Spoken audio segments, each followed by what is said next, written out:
When I was 12, my parents dropped me off at a shelter. "You cost too much. We'll be back when you're useful." They never came. A janitor named Miguel saw me crying and said, "You're coming home with me."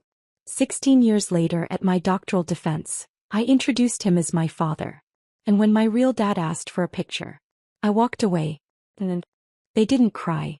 They didn't hesitate. They didn't even leave the engine running. My mother signed a form like she was picking up dry cleaning. My father stood next to her with his arms crossed. The woman at the front desk tried to act casual like this happened all the time. Then my mother looked at me and said it straight out. "You cost too much. We'll be back when you're useful." That was it. No hug. No goodbye. No explanation. They turned and walked out of the shelter like they were done with a chore. I was 12. I stood there for a minute thinking they were going to come back through the door. Maybe say it was a joke. Maybe say they didn't mean it. But the silence dragged on. One of the staff members tried to take my backpack from me and said she'd show me to my room. Like this was a hotel. They gave me a thin mattress, a scratchy blanket, and a drawer that smelled like old socks. The window didn't open and the heater made this constant clicking sound like it was trying to breathe. I didn't talk to anyone. I didn't eat much. They called me Claire. I didn't correct them. That wasn't my name yet. Not really. My real name didn't matter anymore. At night I'd listen to the other kids whispering. Most of them had been there longer than me. Some were waiting for foster homes, others for someone to change their mind and come back. I was doing the second one. Every day I stared out the glass front door watching cars come and go. A week passed. Nothing. One night I was sitting in the hallway outside the rec room. It was past lights out. I was hugging my knees and trying not to cry because crying made it worse. That's when I heard a mop bucket squeak. A man in gray coveralls was pushing it slowly down the hall. He looked at me but didn't say anything right away. Just nodded like he saw kids sitting in hallways all the time. Eventually he said, "You know you're not supposed to be out here." I didn't respond. He leaned the mop against the wall and reached into his pocket. Pulled out a crumpled granola bar and held it out like peace offering. I took it without speaking. He sat on the floor across from me and started talking about how his car got towed that morning. About how pigeons were nesting in the gym ceiling again. Dumb stuff. But I listened. His name was Miguel. He was the night janitor. He wasn't trained in child psychology. He didn't have any certificates or a counseling degree. But he showed up. Every night. And little by little I started waiting for that mop bucket sound. He didn't ask about my parents. He didn't push. But he noticed when I stopped eating, when I had trouble sleeping, when the other kids avoided me because of my asthma attacks or the weird rash on my hands from stress. One night I finally said it. They left me. He just nodded. Like he already knew. And then he said, "That's not what a parent does." A few nights later I saw him arguing with the shelter director. His voice was low but his face said everything. She kept shaking her head, flipping through a binder. Something about forms, background checks, income level. I didn't catch all of it. That same night he sat next to me in the cafeteria after dinner and said, "Pack your things." I stared at him. He said it again. "Pack your things." Thought he was joking. I thought he meant for the weekend or some field trip. But when I walked outside after lights out with my tiny duffel bag, he was waiting by his truck. No one stopped us. No alarms. No running security. Nothing. I climbed in. I had no idea what was about to happen. Miguel's truck smelled like lemon cleaner and fast food. The passenger door creaked when it closed and there was duct tape on the seat. I sat there gripping my bag like someone was going to yank me out any second. He didn't say much. Just drove. We didn't go far. Just outside the city limits, down a stretch of cracked road lined with broken fences and sagging mailboxes. He lived in a tiny beige house with a crooked porch and a patchy lawn, like it was holding itself together just to be polite. Inside it smelled like old coffee, pine sol, and something warm I couldn't name. Bobo, his ancient three-legged dog, came limping over and sniffed me like I was some weird animal Miguel had picked up off the road. Miguel didn't ask if I wanted anything. He just handed me a blanket and pointed to the couch. "This is yours now." That was the first time I felt it. That word. Yours. Like maybe I wasn't just something temporary anymore. The next few days were quiet. He went to work, left me food, came home tired but still asked me what I watched on TV or if Bobo behaved. I didn't go to school. I wasn't enrolled anywhere. We didn't talk about that part. Technically, I wasn't supposed to be there. No papers. No approval. No guardianship. He'd taken me without permission. But he didn't care. And neither did I. Eventually, a caseworker knocked on the door. I panicked. Hid in the bathroom, tried to hold my breath. She asked him if he'd seen a girl who ran away from the shelter. He just stared at her and said, "Nope. Just me and my dog here." She looked around, took notes and left. He didn't yell at me after. Just handed me a grilled cheese sandwich and said, "You want to stay, you stay. But I need you to try." Try what? I didn't know. At first I thought he meant to be normal. But I figured it out pretty fast. He meant try at life. We started homeschooling. He got a neighbor, Mrs. Ng, to help with math. He'd work nights, sleep a little during the day, and still drive me to the public library or sit through cheap science exhibits at the museum when we had coupons. He didn't have much, but whatever he had, he split it with me. One night I asked him why he did it. Why he took me. He said, "I was cleaning up and saw this kid sitting there like she was already gone. Like nobody had ever picked her. And I just thought, hell, maybe I could be the one to pick her." That was the first night I cried in front of him. The second knock on the door came 2 years later. It wasn't a caseworker. It was my mother. She stood there in a clean coat, hair perfect, acting like she'd come to pick up a package. She smiled and said, "Well, look at you. All grown up. Can I come in?" Miguel stepped in front of me and said she could talk from the porch.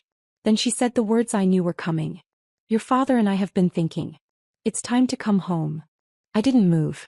I hadn't seen her face in 2 years, and all she could say was time to come home, like this was some long sleepover that ran a little too long. I looked at Miguel. He didn't say a word. But I didn't need him to. I stepped back and closed the door. She pounded on it for a while, then left. That's when it started. After she left, I expected Miguel to say something. Maybe ask if I was okay or if I wanted to talk. But he didn't. He made dinner like normal. Eggs, rice, and hot sauce. He let me sit in silence. That was his way of giving space, just being there without making a scene out of it. I couldn't stop thinking about her face. My mother. Perfect makeup, polished nails. Not a single sign that she had once abandoned her child in a government building and vanished without a word. I kept wondering why she came back. Why now? What changed? 2 days later, a letter showed up. No return address. Just a folded piece of paper inside. "Claire, we want to see you. You've grown into a fine young woman. We can help you now. We can fix this. Love. Mom and Dad. Fix this." Like I was some broken appliance they'd misplaced and now wanted back because they had the right tools. I didn't respond. But the visits kept coming. Every few months. A knock. A car parked across the street for hours. Sometimes a voicemail. They never apologized. They never admitted what they'd done. It was like they thought enough time had passed that the past didn't count anymore. They didn't know who I was becoming. By 16, I was finishing community college courses. Miguel found scholarships, free classes, online textbooks. I was obsessed. I studied like it would make me bulletproof. Like if I could be the smartest person in the room, maybe that would mean I wasn't discardable anymore. He never pushed, never bragged, never took credit. On my 18th birthday, he handed me a plain white envelope with court papers inside. Adoption finalized. I had no idea he'd been fighting for it behind the scenes. For years. Working extra shifts. Filing forms. Proving to people who never cared to ask why a janitor wanted custody of a girl with no record, no money, and no legal ties to him. Miguel wasn't my blood. But he was my father. Period. I started introducing myself as Claire Marquez. It felt right. I got into a research program on autoimmune disorders. Ironic considering how much of my childhood was shaped by doctor visits and medical bills. I threw myself into it. For a while, I almost forgot the other version of my life. The one that started with "you cost too much." Then, 6 months before my doctoral defense, I got an email. Subject, long time. There was no body text. Just a photo. Me giving a talk at a medical conference. And a message underneath. "We're so proud of you. Let's talk." Like he'd been watching from the shadows. Like I was a trophy they were waiting to collect once I shined enough. I showed it to Miguel. He said one sentence. "You don't owe anyone your peace." That line stayed with me. Then came the defense day. I stood at the podium in front of faculty, peers, researchers. Miguel sat in the front row in his one good suit, the same one he wore to court the day my name became his. I was about to start speaking when I saw them. My biological parents. Sitting in the back, clean and casual, smiling like they belonged there. I didn't acknowledge them. Instead, when I introduced the people who shaped my journey, I looked straight at Miguel. I said, "There's only one person in this room who raised me, fed me, stayed when things got hard, and never once asked for anything in return. That's my father. And if I'm anything today, it's because of him." The room went quiet. Some people clapped. Miguel didn't move. After the ceremony, reporters asked for photos. I posed with my professors, my colleagues, and finally with Miguel. That's when my biological father came up behind me. He said, "What about a photo with your real dad?" I didn't even look at him. I just walked away. Then as I was turning the corner, I heard her voice. "My mother. So now you've forgotten the people who gave you life. That's selfish." I didn't stop walking. But those words stayed. They always did. The media coverage from the defense spread more than I expected. A couple of academic blogs picked it up. Then a local news station did a piece on the janitor who raised a doctor. It was cheesy but sweet. They called it a feel-good story. That's when it all really started. Suddenly, I was getting messages from relatives I didn't even remember. A cousin who once stole my birthday cake as a kid messaged me on Facebook asking if I wanted to reconnect. An aunt who had never reached out before sent me a link to a GoFundMe she made for her cat surgery, just in case you wanted to help. Then came the voicemail from my parents. My real ones. They said they wanted to meet. That it was important. That they had things to tell me. I deleted it. Miguel noticed the tension but didn't say much. He just told me we should celebrate. We ended up splitting a rotisserie chicken and watching a documentary about poisonous frogs. Classic us. But the celebration didn't last. A few weeks later, I got a call from a number I didn't recognize. I let it go to voicemail. This one I listened to. It was my mother's voice. She said she had cancer. Stage 4. It had spread. The doctors weren't hopeful. I sat in silence after the message ended. I didn't cry. I didn't feel anything at all at first. Just this buzzing numbness that didn't go away. Then came the guilt. Like a cold hand reaching into my stomach and twisting. Miguel walked into the kitchen and paused when he saw my face. "She's dying," I said. He didn't ask who. He knew. For the first time in years, I didn't know what to do. I'd spent my whole life trying to erase them, trying to rewrite my story so they weren't part of it. And now she was dying. And she wanted to see me. I didn't say yes. But I didn't say no either. The next day I drove out to a hospice center in a neighboring town. I didn't tell anyone I was going, not even Miguel. I just needed to see for myself. She looked older than I expected. Smaller. Like someone had let the air out of her. Her hair was thin and her skin looked like paper. But her eyes were the same. Nervous. Always scanning. When she saw me, she started crying. I didn't. He said she was sorry. She said they were young, stupid, overwhelmed. That I had medical issues and they didn't know how to deal with them. That they didn't mean to leave me for good, they just thought someone else could do a better job. I asked her why they never came back. She didn't answer right away. Just stared at her hands. Then she whispered, "Because we were ashamed." She said they saw me in the news and realized what they'd missed. That they wanted to make it right. But it was too late. I told her I spent my entire life trying to earn their love. That every good grade, every certificate, every sleepless night of studying was me trying to become someone worth keeping. And they hadn't even been watching. She cried harder. Asked if I could forgive her. I didn't know what to say. I wanted to scream. I wanted to hug her. I wanted to leave and never come back. But I stayed. Kept visiting. We talked about things we never had time for. I told her about my research, about Miguel, about the dog with one ear I adopted in college. She told me about her regrets. How my dad still couldn't talk about what they did out loud. The last time I saw her, she was holding my hand. She said, "You deserved more than we gave. You always did." And then she was gone. Just like that. The funeral was quiet. No church choir, no slideshow of childhood photos. There weren't many to show. Just a small room, a few distant relatives, and my father sitting in the front row, staring at the floor like if he looked up, the truth would punch him in the face. I stood in the back. I didn't speak. I wasn't asked to. After it ended, people offered him quiet condolences, some awkward hugs. He looked hollow. I hadn't seen him in over a decade, but I recognized that look. It was the same one he wore the day they left me. Except this time there was no one else to hand the damage to. I waited until the room cleared out. Then I walked up to him.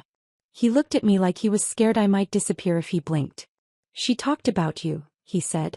"Near the end. Every day." I nodded. He started to say more but stopped himself. Then finally asked, "Do you hate me?" I didn't answer. He said they were broke. That they couldn't handle the medical bills. That he was working 2 jobs and still they were drowning. That everything felt impossible and they chose wrong. I said, "You didn't just choose wrong. You chose to disappear." He didn't argue. Just kept looking down at his hands. We stood in silence for a while. Then he said, "I don't know how to live with what I did." I didn't say anything but I didn't walk away either. That was the first time I saw a crack in him. Not the stubborn, quiet man who turned his back on a child. Just a broken one who didn't know what to do with the weight of it all now that it had no place to go. In the weeks that followed he started calling. Not every day. Just enough that I noticed. He asked about my work, about Miguel, about my life. Not in a nosy way, just small pieces like he was learning to be human in front of me. At first I kept him at a distance. I told Miguel about the calls. He listened, then said, "Forgiveness isn't weakness. Just make sure it's yours, not theirs." I didn't answer right away. Then one day my father called and didn't ask for anything. He just wanted to tell me he bought a plant. A cactus. And that he hadn't killed it yet. It was the first time I heard him laugh. We didn't jump into some perfect father-daughter relationship. There were no birthday makeups or family dinners. It was more like pieces. Unfamiliar pieces slowly fitting into a frame we both kept at arm's length. But it was something.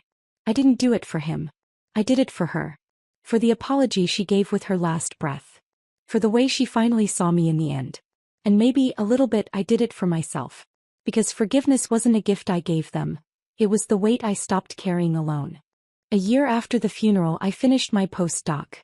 My biological father sent flowers. They were late and wilted with a note that said, "Still proud of you. Always was." I didn't respond. That night Miguel cooked my favorite dinner.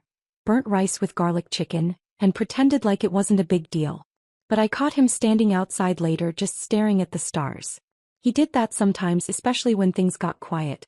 I walked out and sat next to him. "You ever think about what would have happened if you hadn't walked into that hallway?" He didn't look at me. Just said, "Yeah. All the time." "Think you would have done it again?" I asked. He turned his head like the answer was obvious. "Every time." It hit me right then. Everything I'd built. My career, my future, the fact that I could breathe and feel and be something. I owed it all to a janitor who took a risk on a broken kid without a last name.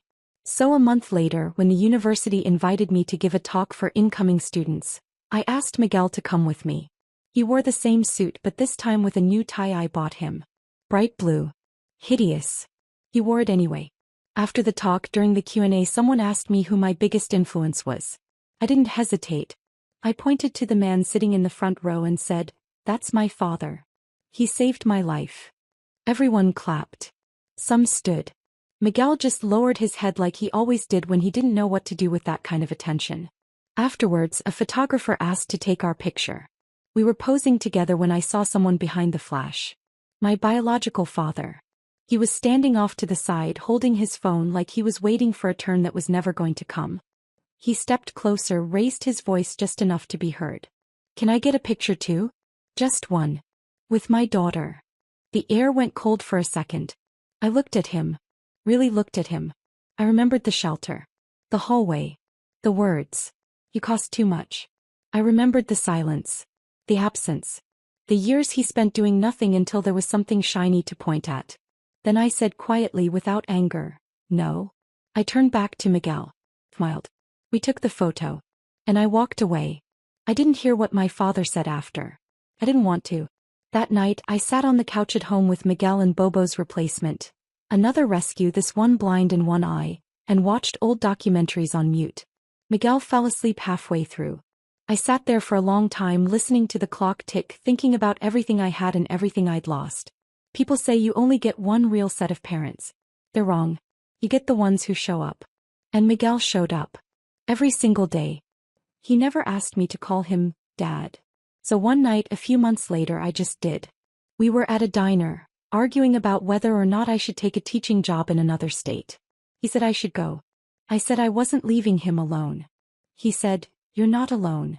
You're just living." I said, "Okay, Dad." He stopped talking. He didn't look at me. Just picked up his coffee and took a sip like nothing happened. But he smiled the whole way home. And he's still the only father I'll ever claim.